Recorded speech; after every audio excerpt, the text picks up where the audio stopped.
নমস্কাৰ বন্ধু বান্ধৱীসকল, স্বাগতম জনাইছোঁ আপোনালোক সকলোকে আমাৰ চেনেলৰ অন্য এটা নতুন ভিডিঅ'লৈ।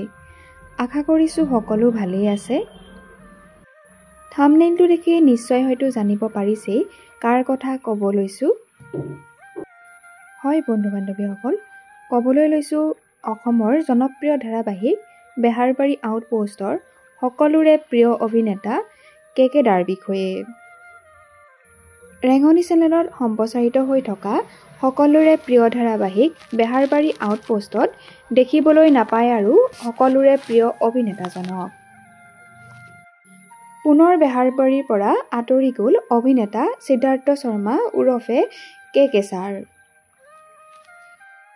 ধাৰাবাহিকখনলৈ কে ছাৰ উভতি অহাৰ খবৰটোৱে দৰ্শকক যিমান আনন্দ দিছিল, আঁতৰি যোৱাৰ খবৰটোৰে পুনৰবাৰ আকৌ দুখবৰ দিছে।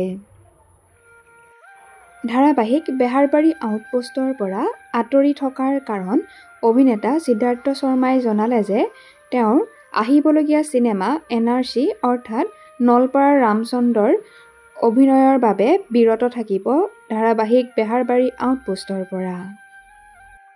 মাজে সময়ে কেতিয়াবা ধাৰাবাহিকখনত দেখা পোৱা যাব অভিনেতা সিদ্ধাৰ্থ শৰ্মাক।